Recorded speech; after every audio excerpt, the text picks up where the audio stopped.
Hello and welcome to The Game Changers.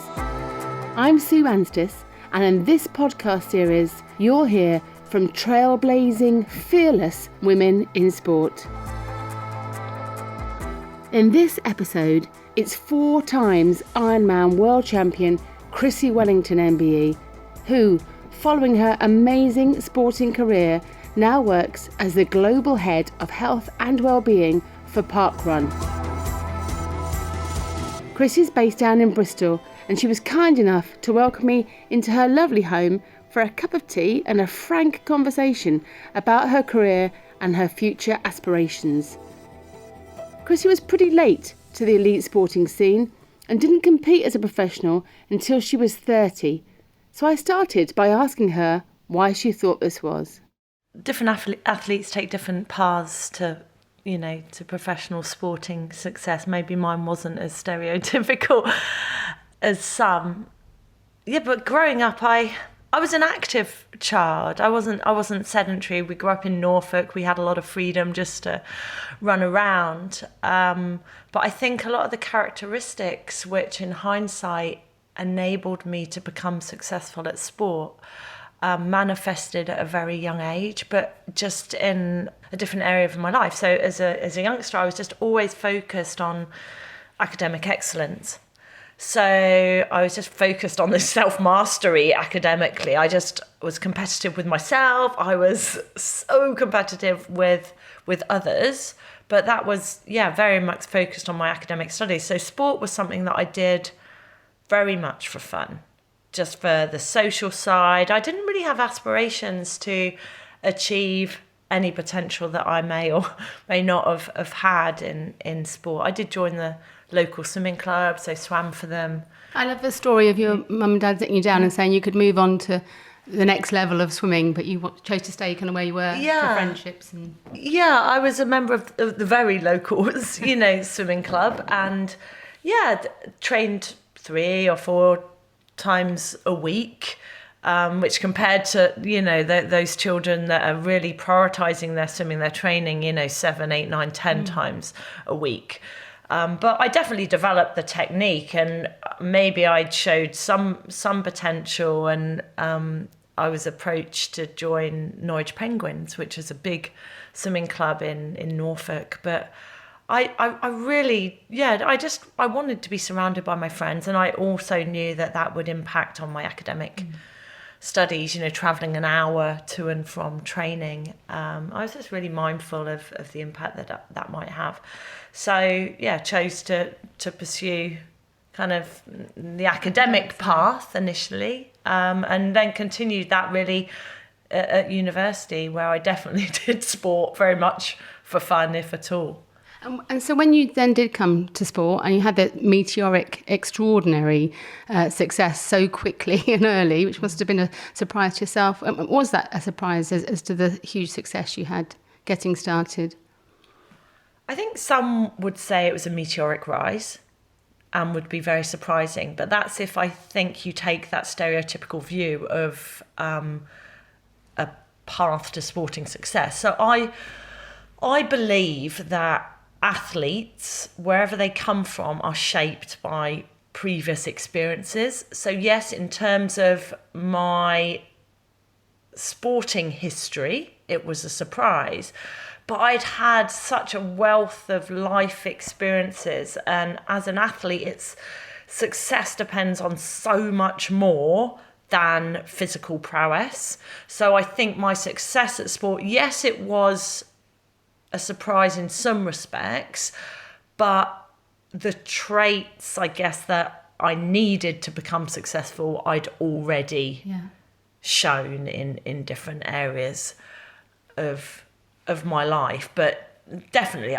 growing up, I never had any aspirations of even competing at national level, let alone international level. And I'd watch sport on TV and occasionally from the sidelines, and just be in awe of professional athletes, but never once did I have the aspiration of ever becoming one. And who were those athletes that inspired you growing up? I think my role models were closer to home.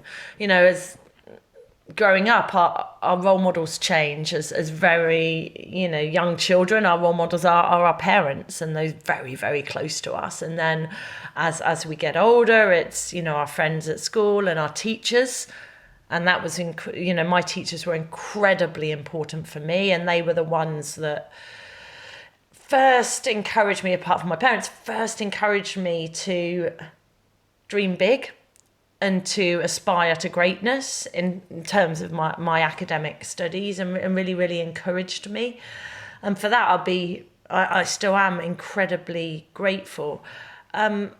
But I saw sporting personalities on like I said, on the TV, but I don't think they were role models to me in terms of encouraging me to aspire to more, to be like them, yeah. in terms of my sport. I think I was influenced by others, at university, by my academic lecturers and by my peers. But I do remember being at a swimming pool. There was a swimming gala at Ipswich swimming pool, and Sharon Davies was at her kind of swimming athletic height then, but she'd come back to Ipswich swimming pool where she first started swimming, and I was just kind of dumbstruck to be in the presence of swimming greatness. And as a youngster, I just wanted to get as close to her as possible. Yeah. So I do remember just trying to get there, to get close enough to be able to touch her.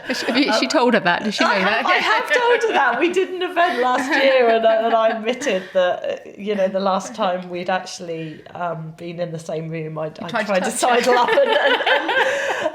and touch her. But I do remember that. And I do remember, it's amazing what an impact, Absolutely. being in the presence of a professional sports person can have on a young person. So I'm quite cognizant of that now that I'm in that position. And I'm conscious, we talked a bit before, there are lots of podcasts of a story and of your sort of progress into triathlon. And one of the elements that really interests me in that, getting that background into the sport, is your time in Nepal, when you were away in Nepal. So can you talk a little bit about what you were doing there, and perhaps how that created a foundation for future success? Yeah, so I found running, as many people will know, in around 2000. I started running because of a mental release from my academic studies. I was doing my MA, and also as a means to lose weight, and entered the London Marathon in 2002, and became very focused on my new goal of trying to break 3 hours for the marathon. And then also at that time moved to London and was working for the government on international development policy. And I became quite disillusioned with high-level policy making, and really wanted to work at the grassroots. And so decided to take a sabbatical from that job and live and work in Nepal. But just before I left for Nepal, I'd kind of dipped my toe into triathlon at a very amateur level. Is that the Eton Dorney? The love Eton Dorney. We've been there. Fantastic races. Yeah. Fantastic, safe but very beginner friendly races, and I most certainly was a beginner. So I'd kind of dipped my toe in, became very intrigued by triathlon, started to do a little bit of swim and bike training to complement the running, but then moved to Nepal. And really swimming, and I did a bit of running in Nepal, but you can't run consistently or particularly well when you're getting chased by rabid dogs. So I was primarily biking there, and off-road biking on a mountain bike.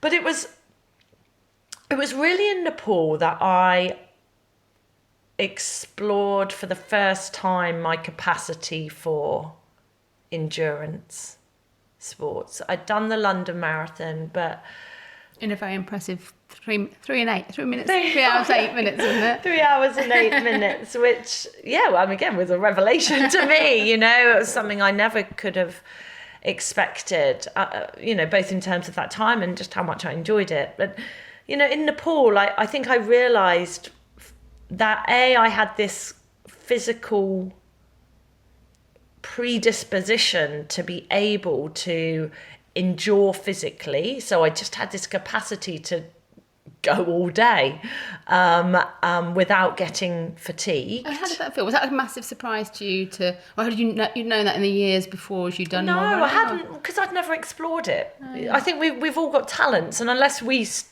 start to try new things and we have the opportunity and to explore them, we never know. And so I was in a position where the friends I'd made, both the Nepalis and the expats, were going out biking all day, and I thought, well, I'll go with them. And as they were getting more tired, I just didn't seem to. And we had some fabulous adventures cycling across the Himalayas, over 1,000 kilometers, all at very high altitude. And yes, so physically I found myself to be stronger than I think I ever knew I could be, but also just psychologically you're enduring different conditions, different challenges, and I was able to overcome some of those, or many of those. And so I think I just developed this, or maybe tapped into this kind of psychological strength, and then developed also the physical strength. And the physical strength that you gain from being altitude, the acclimatization, and that you lose that after returning back to sea level. But I think it's the psychological strength that stays with you. So when people say, just reflecting back on your earlier question, that I came from nowhere, well, I didn't. I came from somewhere. Yeah. I came from a place that I believe enabled me to be the best athlete that I could be. But it wasn't that kind of unilinear. Yes. And I guess I love that story of you. I think it's in Argentina where you kind of rock up to an event that's full of professionals and others, and I'm on the race, and then just say that it. Yeah. I my life journey has been one of constant surprise as I've tried new things and realised how much I enjoy them, and that I'm actually quite good at things that I maybe didn't know that I was. But so after I left Nepal, I did a little bit of cycle touring around Australia, mainly in Tasmania, and then flew to Argentina and did some cycle touring around Argentina. So I had my old trusty mountain bike and the panniers on, and I thought, I'll stop in this really beautiful town in Patagonia for a couple of days. So I still had the panniers on my bike, the rack, sorry, not the actual his name? The bike? Prem, Nepali for boyfriend, because I didn't have one. And so I just thought, I'll go off, stop here for a few days and just go off on some rides. So I went off on an off-road ride, and this car pulls up beside me. Well, did you know that there's this duathlon race, run, bike, run? And I said, well, no. Oh, you should enter. So I found myself in this hotel surrounded by professional athletes.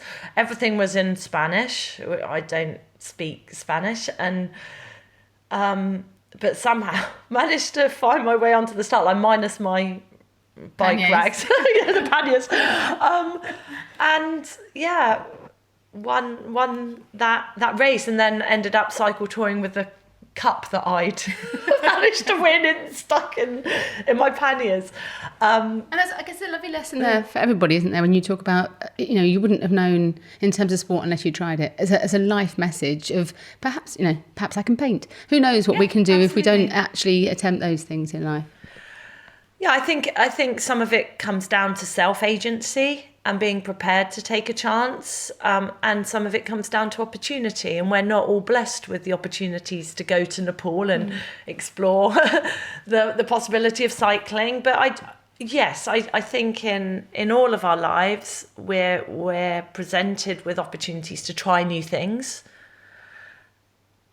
and we should seize them, because often we can be so scared of failure I think especially in the UK, we're sometimes scared to, put ourselves out there and be different and step into the unknown, but that can be so debilitating. And do you think that's, I think when we work a lot with, obviously, getting women and girls into sport and trying things, and I've got 3 teenagers myself, I see that with girls around, but that, a bit of a female thing of not wanting to take risks or put yourself out there to try something different, to conform. Do you see that in the work that you're doing in sport? Yeah, there's definitely a gendered angle to that. There's evidence around job applications and the fact that men, even if they're not necessarily suitably qualified, will not hesitate to apply for something, whereas a woman would probably only apply if they felt confident that they, fulfilled all of the criteria. It might be the same in sport. I think that the reason for the gender disparity in participation is structural, and it is based on a range of different reasons.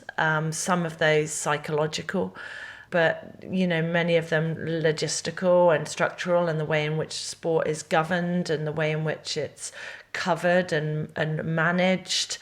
But the data is quite promising in terms of increased participation, both at the grassroots level and higher up in terms of elite sport, and especially in endurance sports, an increase in participation of women, which is fantastic to see. And I guess of all sports, triathlon is fairly good in terms of its equality of opportunity and equal prize money and distances and male females competing in comparison to some other sports. Definitely, it can be held up as an exemplar. It hasn't always been the case. There was a time where there was a differential in prize money, but triathlon is a relatively new sport, and women and men have always raced on the same course on the same day, and now for the same prize money, and I believe for the same opportunities for commercial sponsorship and media coverage. It is an egalitarian sport. It's definitely not perfect. There's been issues in the past around Ironman places and so on. Is that resolved now, or is that... At the World Championships, there's still a disparity in terms of the number of slots. The organisers would say that it's proportional to the number of women and men that take part, but... Which leads which, exactly, yeah, exactly. So there's still only 30 slots for women and 50 for men, and that's something that people are campaigning to change. But yes, relative to other sports, it is much more egalitarian. And if we talked then to Ironman, I can't talk to you and not talk about your Ironman experiences. So moving on to that, I guess to casting your mind back to that first Ironman World Championship. So perhaps can you talk us through how it felt at that time to line up in Kona so soon, having qualified to be there? Yeah, I guess to speak to that, I just have to backtrack as to how I did come to be there. I only became a professional athlete aged 30 in 2007, but only ever did so with the intention of being an Olympic distance athlete. Yeah. And with the probably unrealistic expectation of trying to qualify for Beijing the next year. And would you have made money? Was there potential, I guess, to be on the Olympic programme? Is that what you would aspire to then? I was probably too late to be on the Olympic programme, but you could still try. I could still have tried to have accumulated enough points to at least get myself in a position where I was able to, be considered for selection at least. But, my coach at that time probably saw something in me that I hadn't seen, and he saw an athlete that was much more predisposed to being successful at the longer distances. Not that, Olympic distance triathlon isn't long. Yeah. It's a 2-hour event. I think it's a very long way. Endurance event. But he saw an Ironman athlete in me. but very much trained me as an Olympic distance athlete, which is quite, fascinating actually. When you look at my program, it wasn't a kind of stereotypical long course triathletes program. And he said to me, did I want to do an Ironman? Actually, that wasn't exactly how it went. If those that know my coach know that it was more of an order. You will be doing an Ironman in 5 weeks. And regardless of the fact that you haven't got a traditional time trial bike, okay, all right. And that Ironman's in Korea, okay, where it's 90 degrees. 90% humidity. Okay. So I found myself on that start line, and I raced like I didn't have a care in the world, because I didn't. It was so new to me. And again, it was a revelation. I realised just how much I enjoyed that distance, and that I had a capacity for it that I didn't know I had. And in winning that race, I qualified for the World Championships. The catch was that 6 weeks later in Hawaii. And so I didn't really have time to think too much about it. I certainly didn't do a lot of research into what it meant to race the World Championships. All of my peers knew about the history. They were real historians of the sport, and they'd watched videos and even, raced there. And I just didn't have a clue. I didn't have a mental image of what it meant to be in, racing at the World Championships in Hawaii. So I went there blind. And the only measure I had of my potential was relative to my training partners. So I knew that some of my training partners had achieved top 10 places at previous World Championships.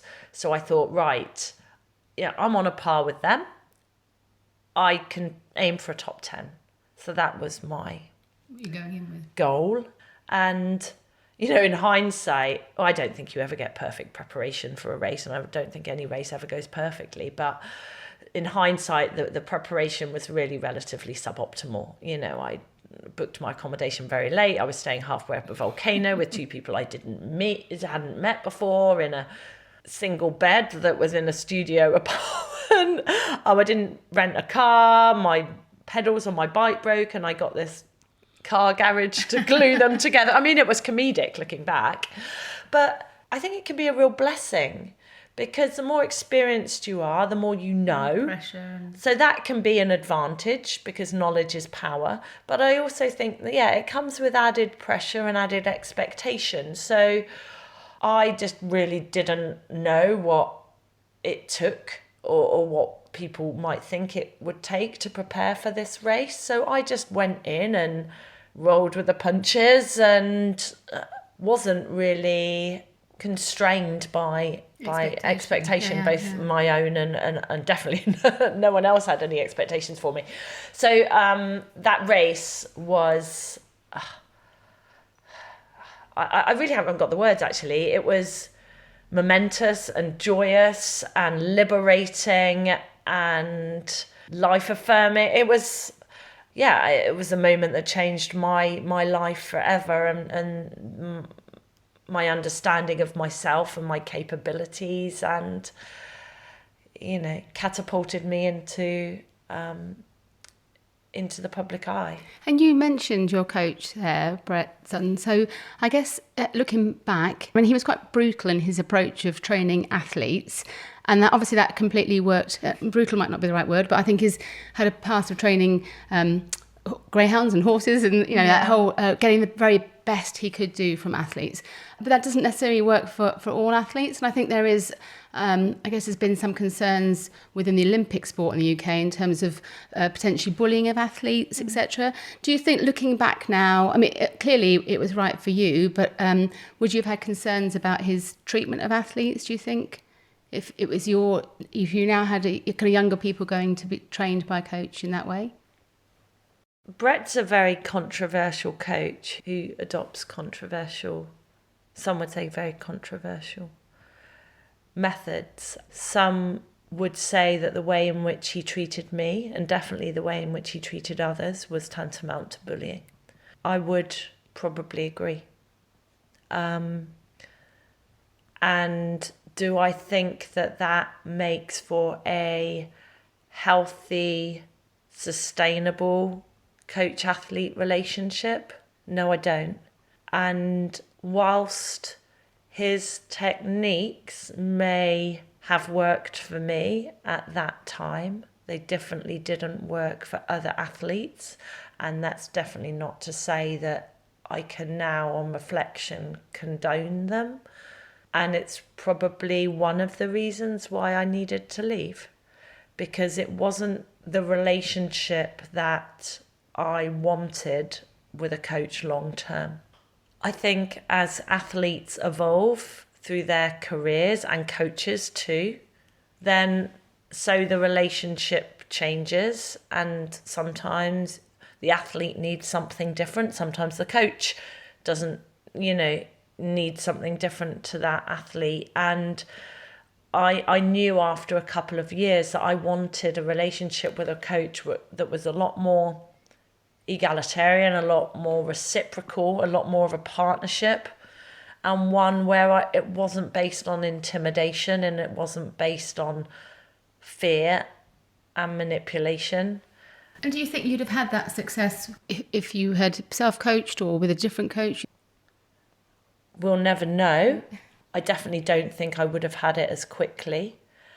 There would be no other coach, not even my second coach, as fantastic as he was, Dave Scott, that would have entered me into an Ironman as early as Brett did. Brett just has this confidence and this self-belief in his philosophies and in his approach, and he truly believed, I think, that I could be world champion.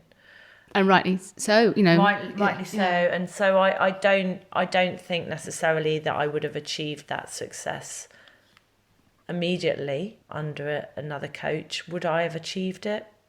I think under someone like Dave, yes. But maybe just not as quickly. Maybe they would have been a little bit more conservative in their approach. And I've heard people talk in terms of, I guess, what the Ironman brings to you, that mental side of having to constantly overcome the temptation to stop and to give up at any point during an Ironman. You talk a little bit, for those that I guess would never, will never experience an Ironman, just a bit about the mental experience of completing.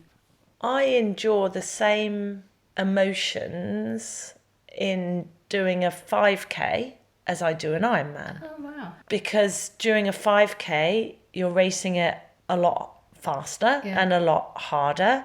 And there'll be a point in that 5K where you think, this really, really hurts. And I'd like to stop now. And it's the same in an Ironman.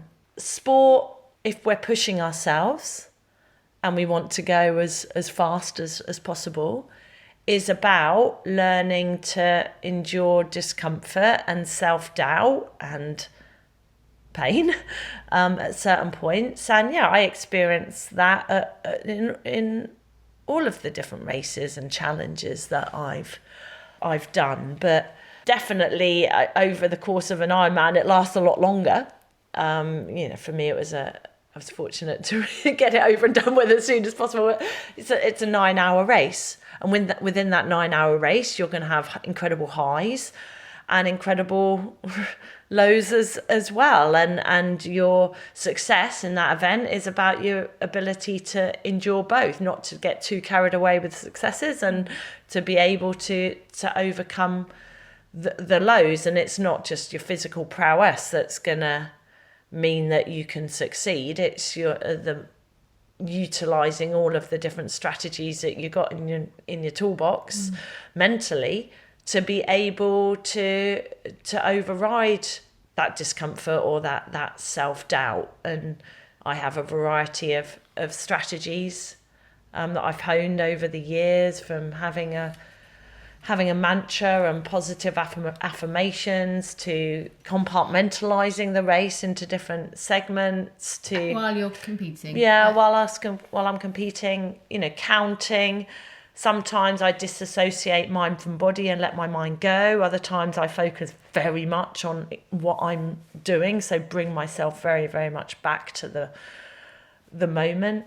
And do you have a plan for that before you go in, or does that unfold as the race unfolds with you? No, this has to be done in training. Right. So training is about learning to endure and pushing your body to the point where you're able to develop these strategies. So it's as much coping with boredom or negative self-doubt as it is when, you know, you're in a state of physical discomfort. And I think most importantly, the most important weapon that you have of all is the knowledge that you have overcome in the past. So every single race, every single Ironman race I did, I wanted to quit. But I always looked back at times in training or other races that I've done when I've wanted to quit. And I think, well, I didn't then.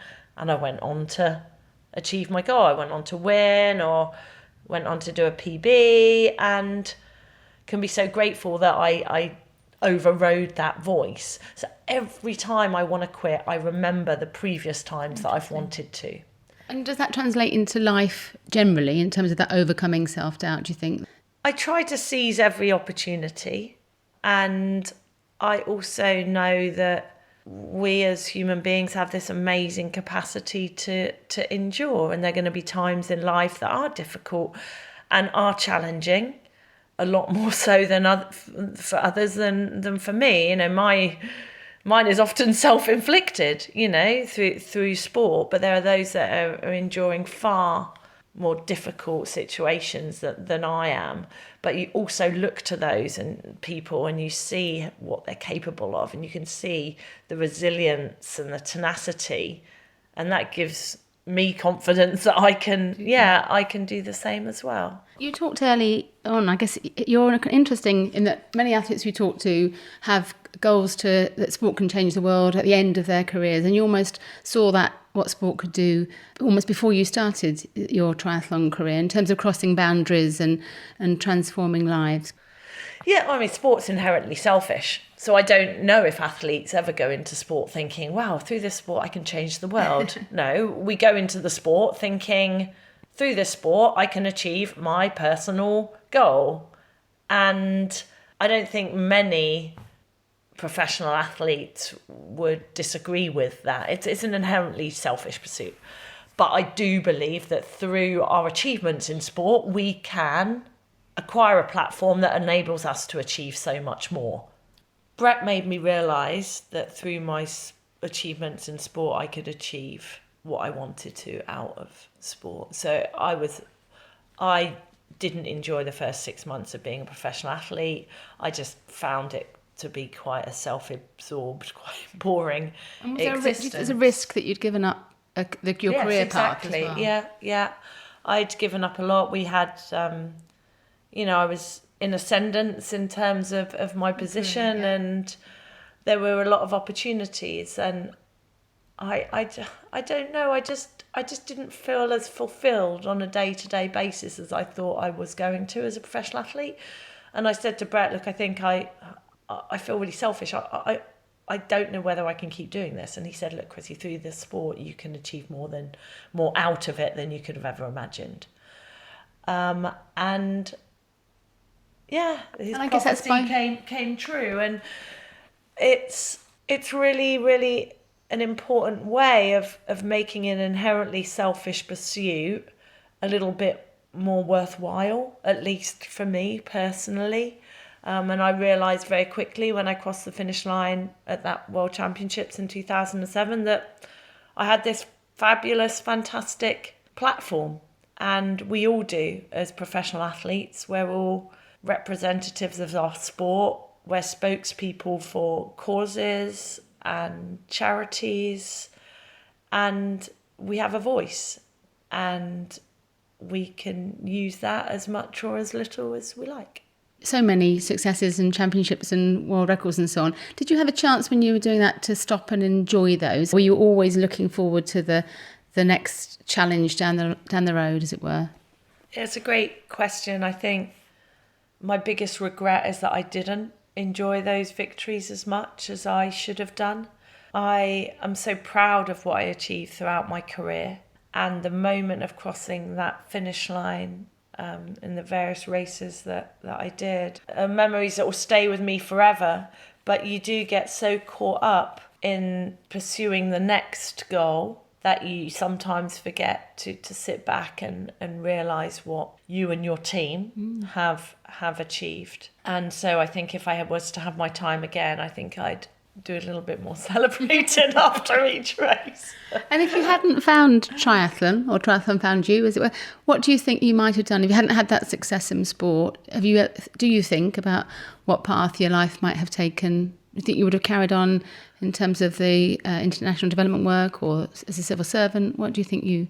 I definitely would have pursued the career as a civil servant in international development, not necessarily still working within the UK, potentially working for an international agency, so WHO or the UN, almost certainly living outside of the UK. I love to travel, I love to experience new cultures, and triathlon gave me that opportunity. But international development is something I'm absolutely passionate about, and I can see myself having pursued that as a career. In terms of your retirement, actually you were able to retire after what was an extraordinarily challenging race, like winning that final World Championship, and able to control that decision almost. So for many athletes don't perhaps have the privilege of being able to choose when they retire through injury or non-selection and so on. In terms of that transition, did that make it easier for you coming out of being a professional athlete? The process of retirement, or the decision whether to retire, is an interesting and challenging one, and different athletes will make different decisions. Sometimes they have that agency, and others the decision is made for them.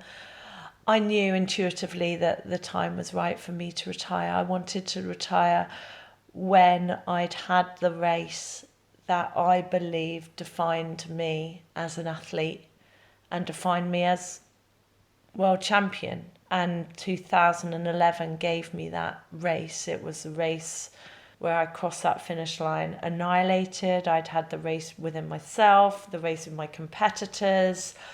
I'd overcome more than I could have ever imagined. I won, and I knew that I could leave the sport fulfilled, and that I don't think going faster or achieving more World Championship victories or Ironman victories would have given me any more satisfaction than that race did.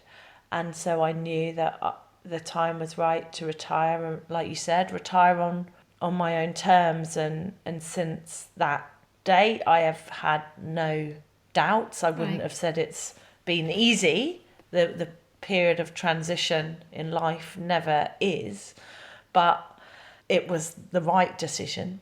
And do you think athletes are made aware enough or prepare enough for that period of transition or career management, or whatever we wish to term it?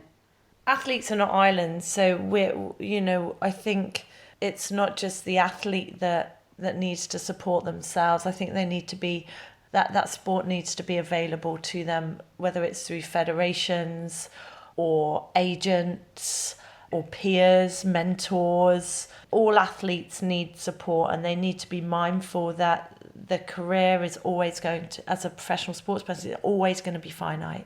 They're going to have to transition. I don't usually like the word retire. They're going to have to transition away from the sport at some point. And yes, sport equips you with the skills, but you've got to be able to use those skills and to transfer those skills and to articulate those skills to others, to enable you to use them and maximise them. So I do think that athletes, even when they're at the height of their success, need the support to be able to transition, and that's in terms of employability, but also for some in terms of life skills. That they've been doing their sport from a very young age and have been cocooned from quote unquote real life. And so it's the life skills as much as, as well as the employability that's really, really important. For me, the easiest thing would have been to have carried on, because I wasn't wasn't injured. I was at the height of my success. I was financially secure. It was in my comfort zone. It was something I was good at. But that doesn't make it the best decision. And sometimes you have to take the path that scares you. And retirement or transition scared me. I was stepping out into the unknown. I was stepping away from the public identity that I'd acquired. Stepping away from routine and structure and self-validation, financial security, all of those things. But I knew deep down that that's why I needed to do it. I needed to challenge myself, and I needed to carve out that new path before it was that control was taken away from me. And you're now global health and wellness lead for Parkrun. Get your title right. Global head of health and wellbeing. Parkrun. For Parkrun. Yeah, so I've been so blessed since I retired. I think I'm fortunate to have had a career before professional sport, which has equipped me with skills and experiences, qualifications, confidence that I can then use and augment all the things I learned as a professional sports person, and bring them all to bear on my new kind of career path or paths. So I do a few different things. My principal career is as global head of health and wellbeing for Parkrun. I originally came on board pro bono for them. All right. It was a fortuitous meeting with the founder of Parkrun, Paul Sinton Hewitt, back in late 2012. Right. After the Olympics, and he said, we'd love to get someone on board to establish the junior park run. And I said, well, pick me. I said, look, I'd love to, to be able to do that for you. And so 2013 developed the strategy to launch and then roll out junior park run across the UK. So there's 270 junior park runs now across the UK, and the operations team, fantastic, and all the volunteers take care of the kind of delivery of those events. Over the past few years, Parkrun's mission has been nuanced to better reflect what we want to do. So we want to be a lot more proactive in engaging those that are less active and who have health conditions in Parkrun, both as walkers, runners and volunteers. So our mission is now to create a healthier and happier planet. So my role is to basically operationalize that mission and deliver on that. So I develop all of the interventions, all of the research around engaging marginalised groups and those that are otherwise excluded from more traditional physical activity offerings. And it's a global role, so that, I guess, ticks that box for you in terms of taking sport to other places across the world. And where are you involved there at the moment? Yeah, well, prior to our daughter being born, it was a 5-day-a-week role. All right. Now I work 3 days. So my capacity to focus on all of our 21 territories around the world is limited. So I'm very much focused on UK, Ireland, South Africa and Australia at the moment. That's not to say we're not considering all the other territories, but just focusing on those that are largest and most well established. So I don't travel as much, but I am liaising regularly with our leads in those different territories. And Parkrun doing some amazing stuff. I think I saw across social at the weekend even, but in Australia working with the prison service. And I mean, Parkrun, very different to how perhaps people have visualised it as it started out, but how it's evolving. I think out of all the things that I've done throughout my life, being part of an initiative to establish Parkruns across the secure estate in prisons, essentially, has been the most fulfilling and gratifying. And had we been approached by a prison maybe 4 or 5 years ago, I think we would have just said, no, it's not really what we do. But we're so intent on reaching those that have fewer opportunities to participate in physical activity. We were open to the idea of establishing those secure estate parkruns. So now we have 16 in the UK and Ireland, and then one more now launched okay. in Australia, with many more in the pipeline. The demand has been overwhelming. The support from UK government has been fantastic, from partners. It's been a real collaborative effort, and it's been something that I'm incredibly proud and feel very privileged to have been involved with, and working with a research team now to actually evaluate the initiative, both in terms of the implementation, so how's it being delivered, and in terms of the impact, because it's so important. We can't just implement an initiative without that detailed insight into what's happening on the ground. But the anecdotal evidence is that it's powerful, having a hugely positive impact across a range of measures, not only for the prisoners themselves, but also for staff and the families of those that are incarcerated. So we're hoping that the quantitative and qualitative research kind of validates our... so exciting, isn't it? Yeah, our assumptions. But yeah, it's really exciting. And for me, I can combine both my passions and, really importantly, work with a fantastic team of people, like-minded group of people, and an organisation that works very flexibly. And there's a lot to be said for that, because I think it would have been very difficult for me to have gone from essentially being my own boss, albeit in quite a structured existence, to then having a 9-to-5 job in an office where I clock in and clock out and have to wear a certain kind of uniform or whatever. Yeah. So Parkrun is very mindful of the fact that there's work to do and you have a role, but you can achieve in that role in many different ways. There's lots of different ways of working, and they're very accommodating of that. And I think as a former athlete especially, I really welcome. Yeah, more productive for them as well. It's fantastic to hear. And I guess just a couple more questions, if I can. The podcast Game Changers about trailblazing, extraordinary, fearless women. You tick lots of those boxes, clearly. But when you look back in 30 years or so, what do you feel will be the biggest legacy that you will leave? I think we all have an opportunity to leave a legacy, not just sports people, each and every one of us. And my life has been like this amazing tree that's branched in many different ways. So I'm hoping that every single branch I can impact people positively. What I hope is that through my sporting achievements, I show that we're capable of so much more than we ever think. And that also translates into the other areas of my life, in terms of, I think people generally are capable of so much more given the opportunity. So I think now all I want to do is ensure that as many people are blessed with the opportunity to explore what they're capable of. Wow, thanks so much to Chrissie for taking the time to talk to me and openly sharing so much about her journey in sport. What an utterly extraordinary woman. I'd love to hear what you think about the Game Changers podcast, so please do leave a review or give us a rating. It makes a big difference, and it will help us to spread the word about these amazing women in sport.